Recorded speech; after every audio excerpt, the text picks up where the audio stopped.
Passei por uma situação muito forte sobre esse negócio de casamento, que eu tava falando com os dois rapazes que trabalham comigo lá.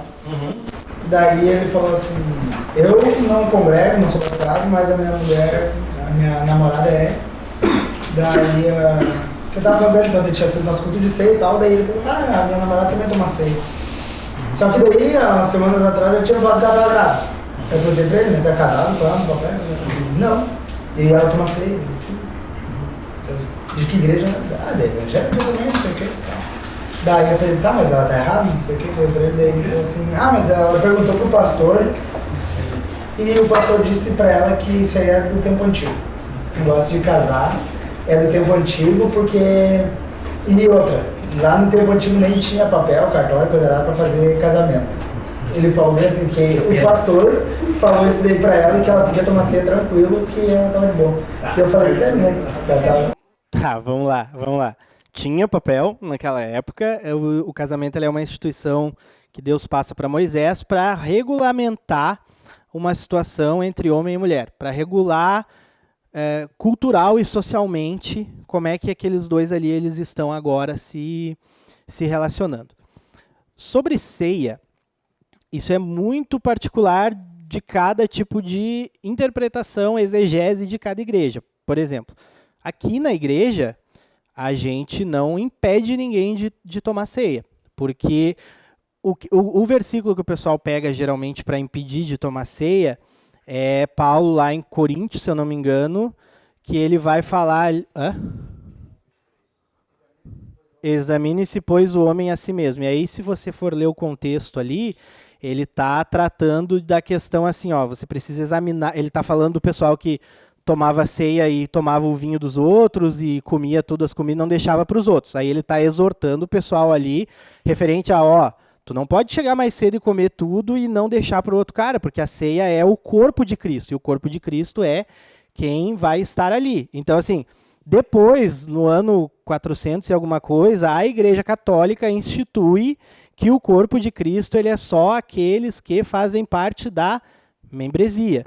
Porque aí a gente tem essa cultura se difundindo pelo mundo, e aí a igreja luterana vem disso, e nós todos viemos da igreja luterana, a gente compra essa ideia. Mas Paulo em nenhum momento está dizendo assim, não toma ceia porque tu não é digno. Porque digno, nenhum de nós é. Né? Então, as igrejas têm as suas doutrinas, o nosso entendimento ali é que você está livre para tomar a ceia se você quiser. O que Paulo está dizendo é, examina os pecados que tu está tendo e não comete mais eles. Mas não é examina e sai da mesa. É examina e vem para a mesa.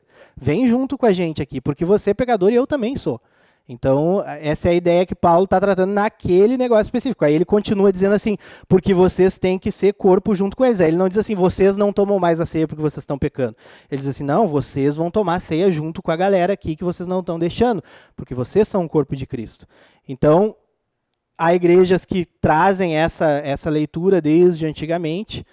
Nós aqui entendemos dessa maneira. A gente não priva ninguém de tomar a ceia, justamente porque Jesus não instituiu, Jesus não dá nenhuma lei sobre isso. Quando ele distribui a ceia com os discípulos, ele não diz, não deixa o indigno, não seja... O que Paulo faz? Ele pega a ceia e diz assim, te analisa, porque isso aqui é para perdão de pecado. Isso aqui é para perdoar teus pecados. Então tu tem que saber qual é o pecado que tu está cometendo. Qual é o pecado que tu está cometendo?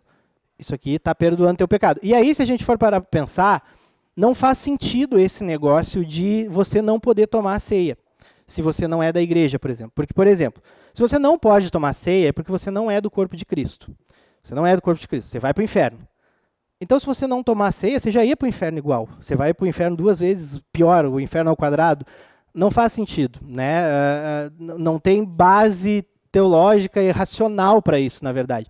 Porque se o cara ele já é pecador, essa é a oportunidade dele pedir perdão pelos pecados dele e corrigir a vida. E a gente, enquanto igreja, que é o que o fariseu aqui fazia, cria um monte de regra ao longo da lei para evitar que a pessoa chegue. Aí, só dando um contexto. O judeu, por exemplo, pegar o exemplo das Mishnás que os judeus faziam, que era uma leitura através do mandamento. Eles pegavam, por exemplo, o mandamento do sábado. Não vai trabalhar sábado, sábado é o dia do Senhor. Eles criaram 38 leis em torno dessa lei para dizer assim, Ah, mas é que tu trabalha com música, então tu não pode tocar violão sábado. Ah, mas tu trabalha em restaurante, então tu não pode cozinhar sábado. Ah, não, mas eu estou cozinhando para mim, é um hobby. Não, mas é o teu trabalho, tu não pode. E aí começa a criar um monte de regras no entorno daquele negócio e dificulta para o não cristão chegar. E aí é o que o que Pedro fala lá em Atos 15, ó, nós vamos circuncisão, idolatria, carne sufocada, idolatria. E é isso aí, nós não vamos botar um fardo maior no pessoal. E aí, às vezes, a gente vira meio judeu, meio fariseu e começa a criar um monte de leis, de dizer assim, ó, não, tu não é digno de tomar ceia comigo, porque eu sou mais santo do que você. E a proposta de Jesus nunca foi essa. Jesus estava tomando a ceia com Judas, o cara que traiu ele. E ele não disse para Judas assim, ó, algum aqui vai me trair e não é para tomar ceia junto comigo. Não, ele disse assim, não, vamos tomar ceia que é para perdão de pecado. A ceia é um memorial de Jesus. Ela é um negócio que Jesus disse assim, ó, faz para lembrar de mim. Aí eu estou dizendo para o não crente, você não pode lembrar do sacrifício de Jesus porque você não é digno.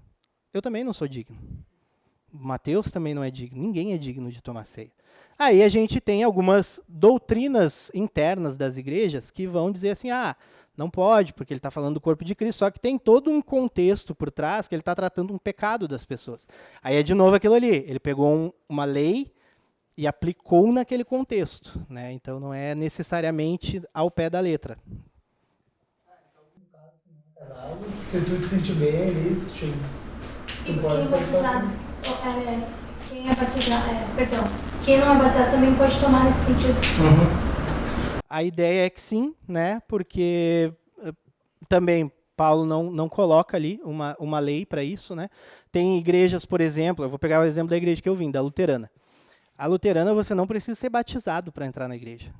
Então assim, eu posso fazer parte do corpo de Cristo e eu não vou poder tomar a ceia porque eu não sou batizado. Também não é uma lei isso também não, é um negócio que a gente cria que é para o corpo de Cristo é para quem está batizado. Mas a gente não tem uma lei. Aí, de novo, o cara que instituiu a ceia só fala, façam isso aqui em memória de mim, porque isso aqui é para perdão de pecados. Ele não diz assim, se o cara não for batizado, não pode tomar. Se o cara não for... O que ele diz? Você crê em mim, você quer lembrar de mim, você quer perdoar os pecados, faz isso aqui. Isso aqui é para perdão dos seus pecados. Aí, respondendo, ela pode tomar ceia, tranquilo, porque ela vai responder para Deus sobre isso. Né? Ela vai dizer assim, eu tô tomando aqui para perdão no meu pecado e eu não sou casada. Mas aí eu vou continuar não casada. Então isso tem que ser uma escolha da pessoa e não nossa, não da igreja. Não é a igreja que diz você não é digno para chegar perto de Deus. É a pessoa que diz, eu acho que eu vou tomar ceia e que eu não vou levar isso aqui para frente. Então eu não vou tomar ceia, ou eu vou tomar ceia. No caso que ele está citando, ela está consciente, né, daquilo que está fazendo, mas ela não quer, ela tem um temor e um tremor, mas não tem como é que eu vou dizer assim, uma posição a respeito disso aí. Porque se ela tomar, ela sabe assim, a palavra de Deus vem claro dizer também que os fornicadores não entrarão no reino dos céus. Então ela tem que ser orientada, ensinada, né? para tomar uma posição e sair disso aí. Porque senão não adianta assim, eu vou estar correndo a minha corrida em vão, minha maratona. Vou chegar lá e vou ser desclassificado. Né? Então esse ensinamento da igreja tem que ser para que ela ajuste a sua vida. Né? Eu vim de uma igreja batista que ela era muito sagrada. E o meu pastor, ele era bem antigo, ele falava assim, tu caiu no adultério, tu não pode tomar ceia por tantos meses, tu não vai tomar ceia e não vai participar da igreja. E aí o que aconteceu com a pessoa geralmente? Ela sai da igreja, né? Quando Paulo fala sobre levar para a igreja, né, os problemas, como esse, por exemplo, ele não está falando do corpo todo da igreja, ele está falando da liderança da igreja. Ele está falando dos presbíteros da igreja. Então, quando Paulo escreve, por exemplo, carta aos Coríntios, ele não está escrevendo ao cara que membrou ontem, ele está escrevendo presbítero da igreja. Então, quando ele está falando ali, ele está falando para esse cara. Ele não está falando para é um ensinamento para todos os membros, mas quando ele diz assim, é a igreja que tem que tratar, ele está falando assim, é vocês, liderança, que tem que tratar.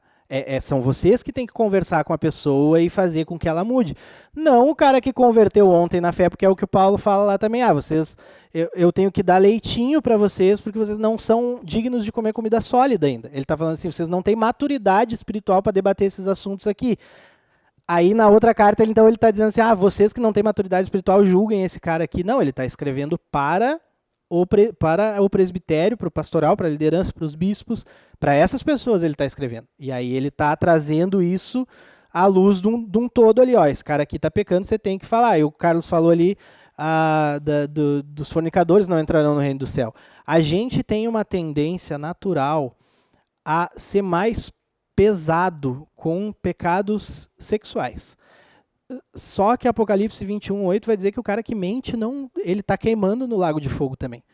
E se você tem uma pessoa que mente na igreja, você não chama ele lá na frente e diz assim, gente, esse cara que está mentindo, ele vai ficar 6 meses sem participar. Fofoqueiro, o covarde, o cara que tem vergonha do evangelho, tudo isso está falado lá também. Só que a gente é legalista e nos salta aos olhos a questão do casamento. Aí quando tem alguém que faz fofoca na tua igreja, ele para de tomar ceia? Quando tem alguém que tem vergonha de falar do evangelho para o colega de trabalho, ele para de tomar ceia? Então é legalismo. Então não é lei de Deus. Gostou desse vídeo e gostaria de saber mais sobre o nosso seminário? Nele você aprenderá ferramentas práticas de liderança e aconselhamento, teologia aprofundada a partir de uma perspectiva judaico-cristã que se aproxima muito mais do contexto original onde a Bíblia foi escrita do que qualquer outra tradição cristã contemporânea. E ainda conhecerá tudo o que há de mais atualizado sobre apologética, aprendendo a responder questões difíceis sobre a fé cristã, articular ciência e Bíblia e interpretar as ideologias dos nossos tempos. Aqui na descrição você encontra um link com mais informações. E não se esquece de se inscrever no canal e deixar a sua curtida aqui nesse vídeo.